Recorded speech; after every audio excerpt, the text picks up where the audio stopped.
Welcome to Data Skeptic.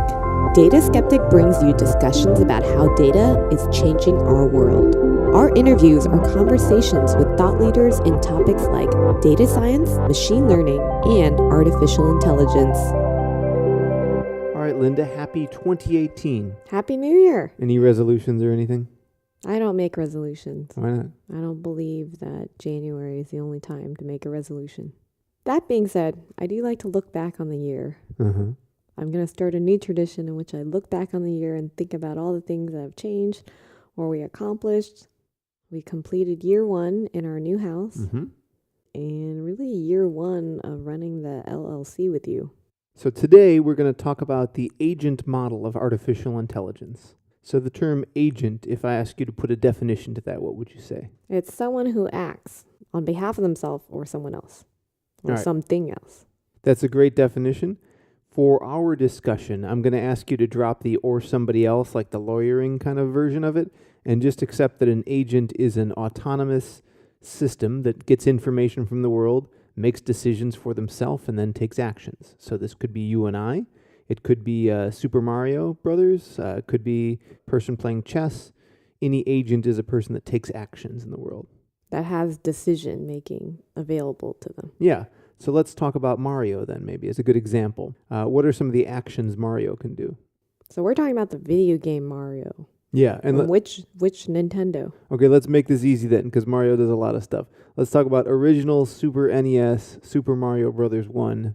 Very simple, very classic. Okay. So what were you saying? What are the actions Mario can take? Or Luigi, either way. Well, it depends on the world. Some of the worlds have different tools for them. Like what? Well, they could bonk their head on the question mark and something will pop out of it. They can always bonk their head. Well, there has to be a question mark there for them to bonk. True. All right, so you're along the right lines, but I'm going to make a slight correction. I would say Mario's actions are walk right, walk left, jump, run, and then combinations thereof, like run and jump to the right. Well, you forgot when he has the squirrel costume on. That's Mario 3. We're talking about Mario 1. And that's the Tanuki suit for future reference. Nobody knows that it's called Tanuki. Well, we just know it's called squirrel. The squirrel phase of Mario. All right, but you're right. I did miss one. It's shoot a fireball. He can't do that in Mario 1. Oh, yes. So there are all these actions. Mario can jump at any time, but whether or not he hits a question mark block depends on if there is a question mark block there and if he jumps high enough to hit it.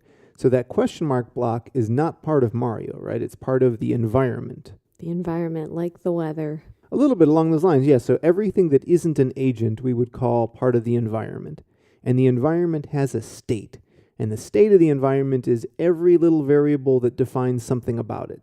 So in Mario, it would be like what level we're on, how far, in the scroll to the right we've gotten, how much time is left, how many lives Mario has, how many points have occurred, whether or not the question mark block has been fulfilled, turns to another color, like what its state is. All these variables have to be there. How long do you think it takes to write down the entire state of Mario?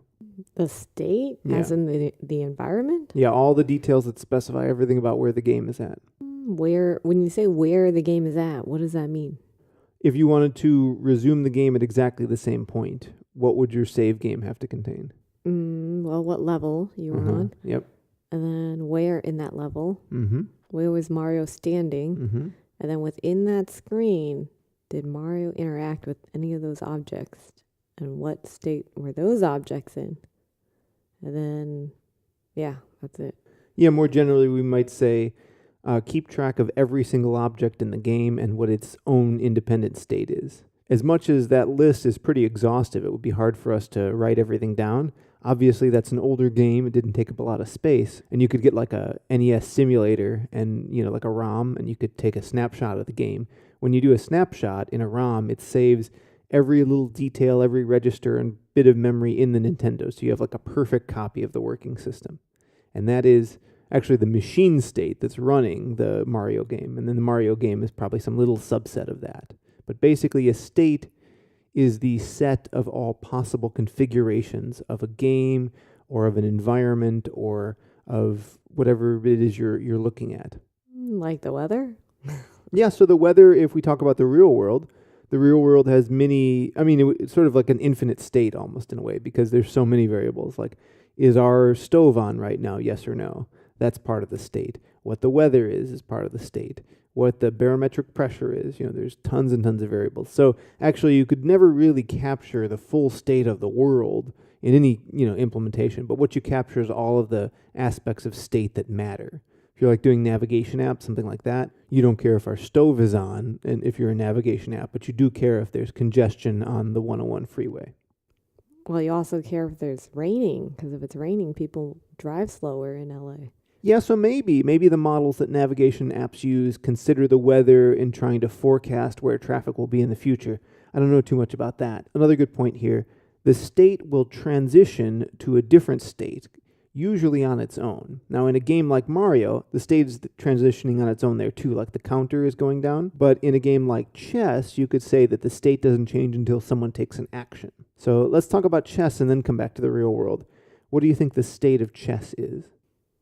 Well, it's the board. If the players have a timer, it's the state of the time. Good point. And then where all the pieces are on the board. And one extra little detail, whose turn it is. Let's set aside the timer, even though you make a good point that many games are played with a timer.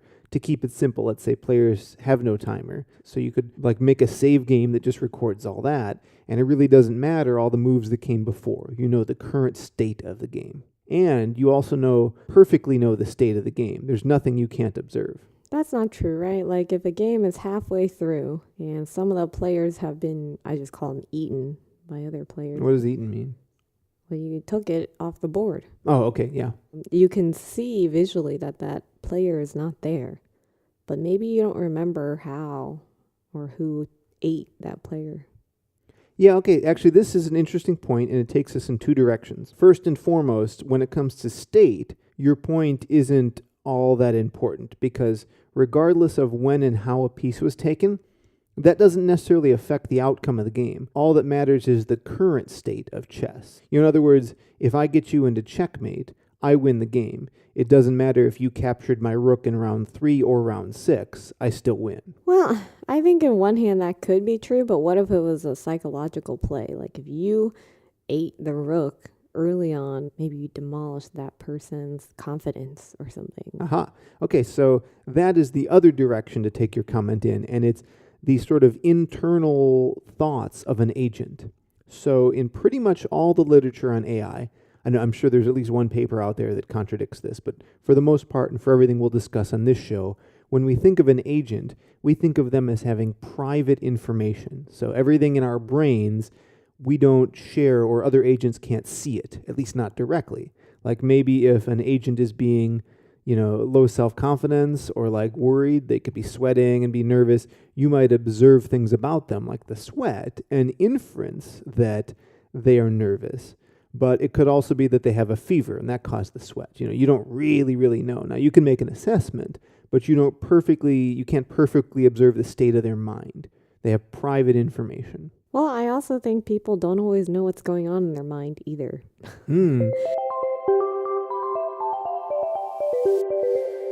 Data skeptic listeners, I want to tell you about the Mendoza College of Business at the University of Notre Dame. They have a 12-month program in which you can earn a Master's of Science in Business Analytics. The schedule is very compatible with the busy lifestyle of a working professional. On-site courses are conducted on their Michigan Avenue campus in downtown Chicago. Get your Master's of Science in Business Analytics and join an extremely engaged and prestigious alumni group. First step is to visit mendoza.nd.edu/dataskeptic. There you'll learn about their award-winning faculty, get details on this program, and learn how to apply. If your career needs a little kickstart, see if the Mendoza College of Business is right for you. Find out at mendoza.nd.edu. Well, I also think people don't always know what's going on in their mind either. So there's that question mark. Of course, you can't observe their mind when they themselves cannot observe themselves clearly. Okay, so I got an answer for this, and it's not a complete answer. Actually, two answers. An agent takes in observations from the world, right? So Mario, you can see the game screen you're on, or a player in chess can observe the whole board, or you and I, if we want to drive somewhere, we can check our nav apps or look out the window or do anything we want to do to get information. And then internally we process that. We have some decision-making thing that goes on, and we decide what we're going to do. and that's our plan, and then we execute the plan by taking actions. Now, do you think if you have a plan and you execute it, does it always go according to plan? Well, as a project manager, no. But you are more likely to get there or close to your vision than if you did not make a plan. I agree with that. And I'm glad you see the underlying point that even once you have a plan, it doesn't mean you execute it perfectly. You hopefully reasoned out that the best action for you to take is, a certain action, like move this chess piece to a new location. And you can execute that hoping it's the best, but it might not be. Or maybe it is. If agents were perfectly rational and had infinite resources, they ought to always come to the most optimal decision. And actually, there's a little bit of a footnote we can put on that related to complexity theory, but let's leave that to the side and say that if you had enough time to think about stuff, you ought to have the best answer or best choice in every game, or even in real life, like what to invest in, that kind of stuff. But of course, we don't always make the best decision, and two reasons for that are bounded rationality, which means we actually can't reason enough. We don't have maybe enough time or enough resources to process all the information we have. And the other would be what's called the trembling hand. So we might have a pretty good idea about what choices are optimal, and we'll tend to pick the best one very often. But sometimes we pick the second best one, and with even less probability, we might pick the third best one and stuff like that. So that's a modeling technique for modeling an agent that doesn't always behave perfectly rationally. So you're talking about those people who are just destined for failure. I don't know who you're thinking about. I don't know. I'm just saying they're out there. So are those the irrational agents? Might be. Maybe they have bounded rationality, or maybe they have the trembling hand, where they can't always consistently pick the optimal solution. But I'll give you two other options. They might be optimizing for a different reward function, meaning like they value something other than what you and I value. Well, I think that's what I concluded about my friend. Uh-huh. I have a friend, and whatever decision they make, I get really stressed. Because it's not a decision I would make, but I decided they are motivated by something different. That's one option.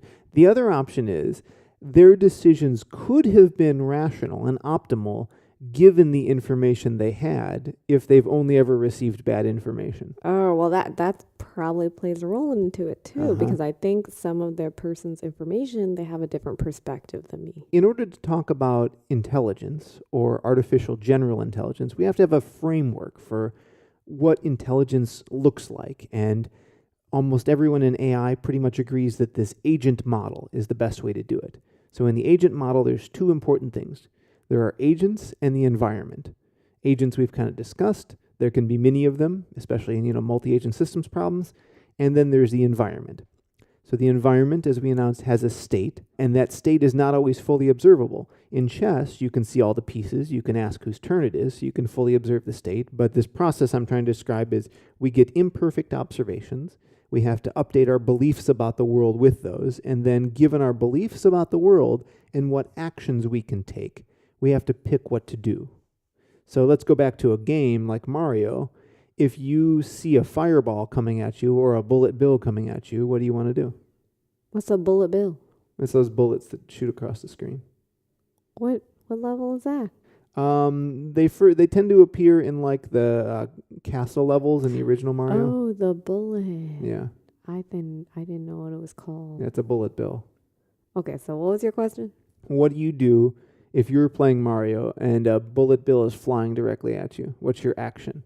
Well, you gotta get out of the way. There's no get out of the way button, Linda. Well, it depends. Usually it's shooting at you when there's... Run, jump, punch, what are you going to do? There's multiple levels, so sometimes you could drop down. Oh, sure, yeah. So you could move or jump, basically. Well, you could jump. Depends where you are, again. So then what you do, is you look at the state, what you believe the state of the environment to be. You make some predictions about where that bullet's headed. You think it's going to hit you, and you decide the optimal action is...